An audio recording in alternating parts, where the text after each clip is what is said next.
बिस्मिल्लाहिर्रहमानिर्रहीम। अस्सलाम वालेकुम। मेरा नाम सबीन शहबाज और आप मेरा यूट्यूब चैनल देख रहे हैं। नाज़रीन, आज के इस व्लॉग में जस्टिस मंसूर अली शाह साहब सुप्रीम कोर्ट ऑफ पाकिस्तान के कायम मकाम चीफ जस्टिस बन चुके हैं। उनकी हलफबरदारी तकरीब आज हुई है।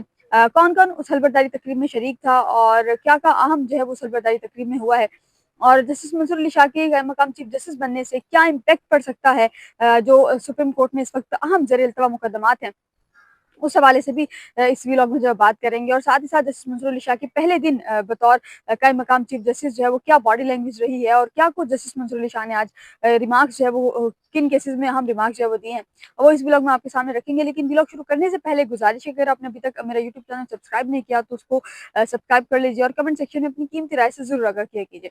नाज़रीन, सबसे पहले बात करेंगे जस्टिस मंसूर अली शाह के हवाले से।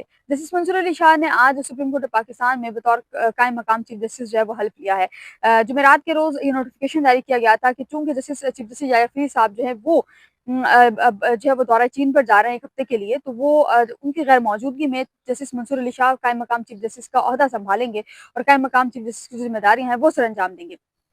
चीफ जस्टिस याया फरीद साहब जो है वो जुडिशल कॉन्फ्रेंस है चाइना में, उसमें शिरकत के लिए गए हैं। उनके साथ 2-3 सुप्रीम कोर्ट ऑफ पाकिस्तान के जजेस भी मौजूद हैं, जिनमें जस्टिस समीउद्दीन खान भी शामिल हैं, जो कि आईनी बेंच के सरबराह हैं।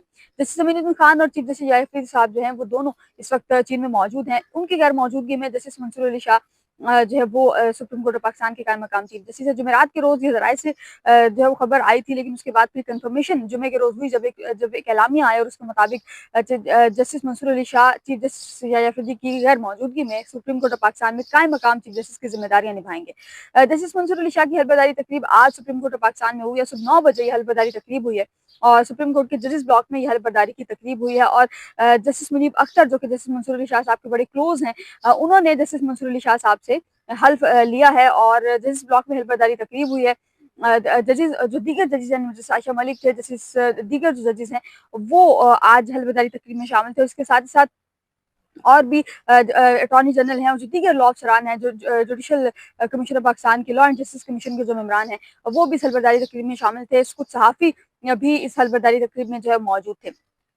नाज़रीन, कहा जाता है कि 26वीं यानी तरमीम अगर ना आई होती तो डेफिनेटली जस्टिस मंसूर अली शाह, चूंकि वो सुप्रीम कोर्ट ऑफ पाकिस्तान के मोस्ट सीनियर जज हैं, तो जस्टिस मंसूर अली शाह साहब जो हैं वो इस वक्त सुप्रीम कोर्ट ऑफ पाकिस्तान के चीफ जस्टिस होते। लेकिन जस्टिस मंसूर अली शाह साहब 26वीं यानी तरमीम आई और उसके बाद, और कहा जाता है कि 26वीं यानी तरमीम को पास करवाने की वजह ही यही थी कि जो चीफ जस्टिस हैं justice Mansoor Ali Shah chief justice ना बन सके।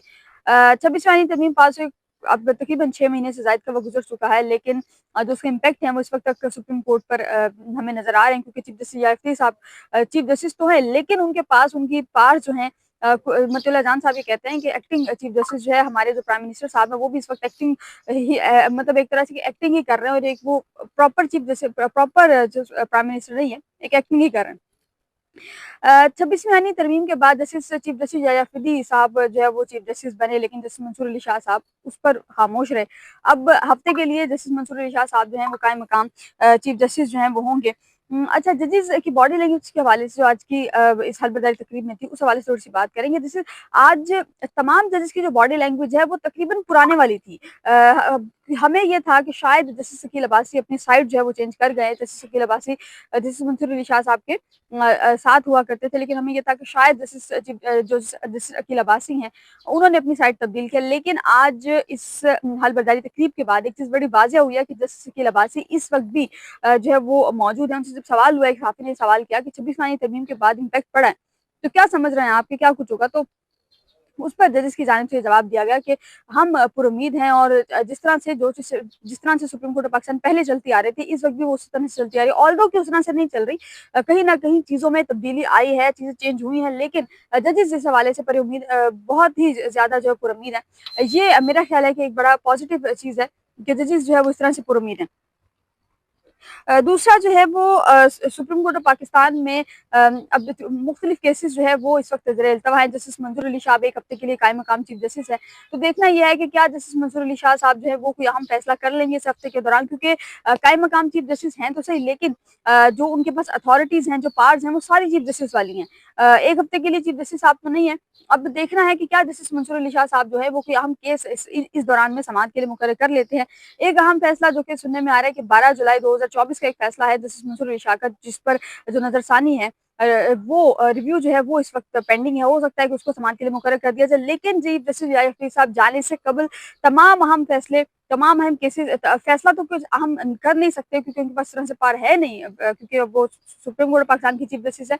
आईनी बेंच जो इस वक़्त ज़्यादातर जो इम्पैक्ट आता है वो आईनी बेंच के केसेज़ का आता है।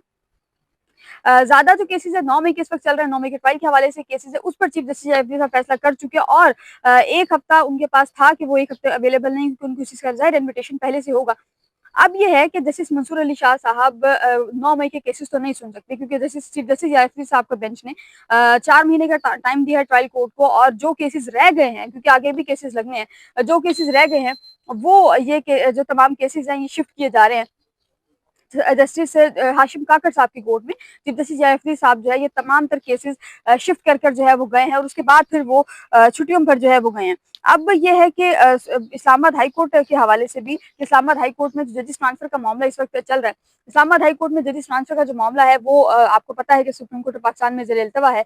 उस पर समातें जो है वो हो रही हैं, 2 समातें हो चुकी, कल तीसरी समात है, और जस्टिस मोहम्मद अली मजहर साहब की सरबराही में 3 रुकनी बेंच, सॉरी 5 रुकनी आईनी बेंच जो है वो समात कर रहा है और करेगा भी। कल मुमकिन है, अच्छा, एक सीनियर से बात हो रही थी तो उनकी जानिब से बताया गया कि सुनने में ये आ रहा है कि जस्टिस आमिर फारूक साहब को इस्लामाबाद हाई कोर्ट में वापस शायद भिजवा दिया जाए, क्योंकि अगर एक चीज वाज़ेह है कि यहाँ पर जो जजिस ट्रांसफर वाला मामला है वो चीज डिसमिस होगी यहाँ पर, लेकिन जो सीनियोरिटी वाला मामला है वहां पर कहीं ना कहीं सुप्रीम कोर्ट ऑफ पाकिस्तान की तरफ से कोई ना कोई ऑर्डर आ सकता है कि जो इस्लामाबाद हाई कोर्ट में जजिस सीनियोरिटी का मामला है, जो जजिस सीनियोरिटी लिस्ट है उसको रिस्टोर किया जाए, जो पुरानी सीनियोरिटी लिस्ट है उसको बहाल किया जाए। अगर पुरानी सीनियोरिटी लिस्ट बहाल होती है तो जस्टिस मोहसिन अख्तर कियानी फिर ऊपर आ जाएंगे, और फिर definitely justice Mohsin Akhtar Kiyani chief justice के लिए अहल होंगे उस वक्त में हाई कोर्ट में। लेकिन कहा जा रहा है कि जस्टिस मोहसिन अख्तर कियानी की बजाय जस्टिस जस्टिस आमिर फारूक को वहाँ वापस भेजे जाने का जो है वो भी सोचा जा रहा है। कहीं ना कहीं इस चीज़ की बाज़गश्त भी इस वक्त सुप्रीम कोर्ट ऑफ पाकिस्तान में जो है वो चल रही है। कल इस आम केस की भी समाअत है, लेकिन जस्टिस मंसूर अली शाह साहब जो है वो आज उन्होंने अपने बेंच बतौर कायम मकाम चीफ जस्टिस पहला उनका दिन था, और जस्टिस मंसूर अली शाह साहब की जो बॉडी लैंग्वेज है वो उसी तरह से थी जिस तरह के रेगुलर केसेस में जो है वो उनकी होती है। चीफ जज कायम मकाम चीफ जस्टिस हम कह लेते हैं, कायम मकाम चीफ जस्टिस मंसूर अली शाह साहब ने जो है वो आज लॉयर्स के साथ हमने देखा कि बड़े जो है वो फ्रेंडली होकर जो है वो रिमार्क, जो भी रिमार्क दे रहे थे बड़े फ्रेंडली होकर दे रहे थे। कुछ केसेस में टाइम चाहिए तो उनको टाइम भी दिया गया। एक केस था जो कि ऑडिटर जनरल वाला केस था, उस केस में कायम मकाम चीफ जस्टिस साहब ने जो है वो ये कहा है कि आप पहले पढ़ लीजिए और उसके बाद फिर जो है वो आइएगा। लेकिन ऑर्डर लिखवाने का जहाँ तक बात है तो ऑर्डर लिखवाना मेरा ख्याल है कि काजी साहब के बाद अगर किसी को आता है तो वो जस्टिस मोहम्मद अली मजहर साहब हैं, क्योंकि बहुत ही बेहतरीन ऑर्डर जो है वो लिखवाते हैं। नाज़रीन, जस्टिस मंसूर अली शाह साहब के पास 1 हफ्ते तक ये चार्ज मौजूद है। 1 हफ्ते तक justice Mansoor Ali Shah supreme court of Pakistan में कायम मकाम चीफ जस्टिस रहेंगे। अब ये है कि यहाँ पर भी कायम मकाम चीफ जस्टिस है, जैसे हमारे हाई कोर्ट में इस वक्त कायम मकाम चीफ जस्टिस हैं, उसी तरह हमारे सुप्रीम कोर्ट ऑफ पाकिस्तान में भी इस वक्त कायम मकाम चीफ जस्टिस है, लेकिन वो कायम मकाम चीफ जस्टिस सिर्फ 1 हफ्ते के लिए है। Next week justice chief justice जायफरी साहब जो है वापस आएंगे, इतवार को वापस आएंगे, और पीर से वो दोबारा से जो सुप्रीम कोर्ट ऑफ पाकिस्तान है वो बतौर चीफ जस्टिस अपनी जिम्मेदारी यहाँ पर आकर सर अंजाम देंगे। नेक्स्ट वीक जब तक चीफ जस्टिस साहब नहीं आ रहे उस वक्त तक जस्टिस मंसूर अली शाह साहब जो हैं वो सुप्रीम कोर्ट ऑफ पाकिस्तान के कायम मकाम चीफ जस्टिस हैं। आइंदा कल इस्लामाबाद हाई कोर्ट वाला केस है और वो इंतहाई अहमियत का हामिल रहेगा, क्योंकि 19 मई से कबल इसका फैसला भी करना है, और डिसमिस अगर हो जाता है, अपील डिसमिस होनी है। लेकिन अपील डिसमिस होने के साथ ही साथ एक और चीज़ है कि जो सीनियरिटी वाला मामला है, अगर उस पर कोई सुप्रीम कोर्ट ऑफ पाकिस्तान की तरफ से ऑर्डर आ जाता है, उस पर इंशाल्लाह उसकी जो तफसीलात हैं उस हवाले से क्या कुछ हो सकता है, उसकी भी जो डिटेल्स हैं वो आपके सामने इंशाल्लाह रखेंगे। आज के लिए इतना ही। मुझे अपनी दुआ में याद रखना, बहुत ख्याल रखिएगा। अल्लाह हाफ़िज़।